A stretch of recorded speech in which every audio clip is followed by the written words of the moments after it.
Hi everyone, this is your Govindraj. Welcome to my channel. We will continue our discussion in part 2. How are you going to balance employers and employees interests under the lockdown situation due to Covid-19 situation. Before I proceed, friends, my request for you is to be safe and also stay at home to save yourself and to save others. My disclaimer remains same. The views and opinions expressed in this video are purely my personal opinions and views, and this effort is to find a balancing approach to manage this situation and also to find alternatives, and my intention is not to take any sides. So the request is the same. It is everybody's responsibility to curtail the spread of epidemic, whether it is employer, employees or the government or common public. And if we do not behave properly and don't show discipline, then definitely we will lose our existence on the earth. So therefore it is my sincere request to all of you to stay at home and support the efforts in curtailing the spread of the COVID-19. Well friends, I would like to repeat again, it is a question of survival of humanity. If we survive, then business, money, everything. Therefore every employer, whether he is small, medium, big, should take care of their part and help their employees. Now the current order is the lockdown is extended up to 21 days, which is next 14th of April. However, if the spread does not come under control, so we have to be prepared to face this situation for long. Now coming back to the employer, employees and the employment, the direction or the advisory of the government remains same: not to terminate the employees including contract and casuals, not to reduce wages. If any employee takes leave, the same should be treated as on duty. If the place of employment is closed, such period should be treated as on duty, and sanction paid leave for the days of absence. The government direction or the advisory is remains same. There is no change in that. Let's look into the legal provisions which are invoked by the state and central government, my dear friends. The first one is the states have invoked the provisions of Epidemic Disease Act 1897, and there are some state Infectious Diseases Act also. And the central government has invoked the provisions of Disaster Management Act 2005. Some of the penal provisions of this act are important for us, especially the employees, employer and the employment. Now let's look into certain provisions of this act. Section 51, which talks about punishment for obstruction, says whoever without reasonable cause refuses to comply with any direction given by or on behalf of the central government or the state government or the National Executive Committee or the State Executive Committee or the district authority under this act shall on conviction be punishable with imprisonment for a term which may extend to 1 year or with fine or with both. Now my question is, can this advisory by the government on continuation of employment and payment of wages be termed as direction under this provision? To answer this question, let's take it as affirmative, because some of the experts have already said the employers should not terminate and they should continue to pay considering the directions given by the government. So let's take it as affirmative for our discussion. Now let's look into few more provisions of the act. Section 54 talks about punishment for false warning. If anybody makes or circulates a false alarm or warning about this disaster, then he is also punishable with imprisonment which may extend to 1 year or with fine. So therefore my request to all of you is, please do not get into these kind of issues to avoid the prosecution under this section.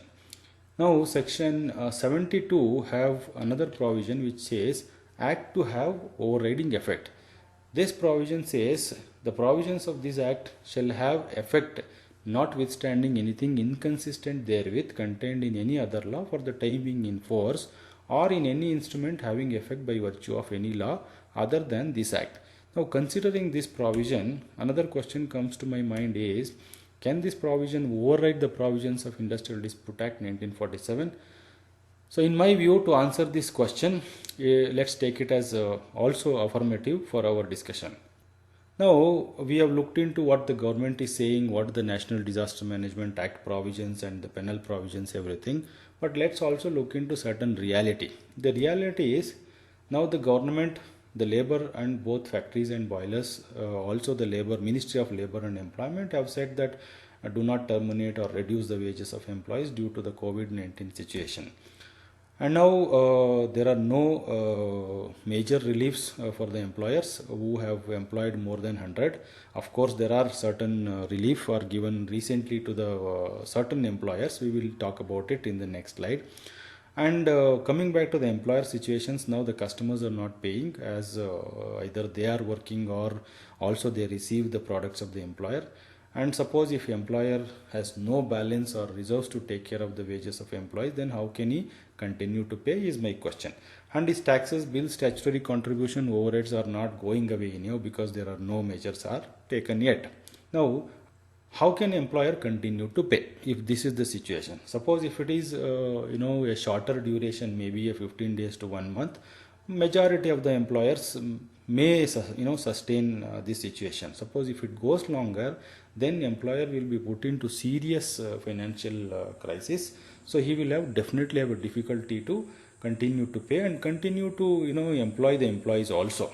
Now, what government can do to bail out this situation or to help the employer to overcome this situation? You know that the government has already announced certain packages, for the unorganized sector, also for the organized sector. Some of the measures are, different package for the poor is a very good move, and relief from PF contribution for employers having less than 100 employees and who have 90% employees who receive less than 15k monthly wages is also acceptable. Then there is also one more important relief which is given is the employees of organized sector can withdraw their provident fund contributions up to 75% or 3 months salary, which is basic plus DA, whichever is lower. This is also an acceptable move. So my question is, what about others? These provisions are going to help only certain section of the employers and not largely. So the question remains same, what about other employers? What they are going to do or what is that it is there for them? Now I have some proposals to the government so that all employers can be enabled to overcome this situation. Some of the proposals are: suspend PF and ESI contributions of both employers as well as employees for the next 3 months, and suspend all taxes on the employer for the current financial year. Extend all the statutory deadlines by at least 3 months. Suspend bonus payable for the current financial year, and relax the labor laws and statutory obligations including working conditions, overtime restrictions, etc. once the situation comes to normal, at least for 1 year. Now the lockdown period of service should not be counted for any benefit payable to the employee because the employee has not worked under these months, and so the wages paid or the period of service should not be counted for any benefit. Next proposal is to the government is any wage settlement in force, the increase if any should be suspended and postponed by 1 year. So this, if the government makes a legal provision on this, then that would be best. Next proposal to the government is the period of settlement should get automatic extension of 1 year. Whatever the relaxation is given by the government should also have this: if there are any wage settlement between the union and the employer, that the period of settlement should get automatic extension by 1 year, and enforce a prohibition on any kind of strike or agitation at least for 1 year, because the employer has to sustain, he should continue his business so that he can keep the employment of the people. Any interest or damages levied by any statutory authority on the employer, they should be waived off to enable the employer. Any employer who is in need of money to take care of his obligation towards his employees, he should be provided with the interest-free loan for at least 2 years. And the government should also relax the labor laws and provide free hand to employer to restructure and reduce the wages so that he can make his business viable. If the lockdown situation is getting longer, that is where the difficulty arises, the government should start the subsistence wages to the organized sector employees as well, because the employer will not be able to continue to manage his employees for a longer period.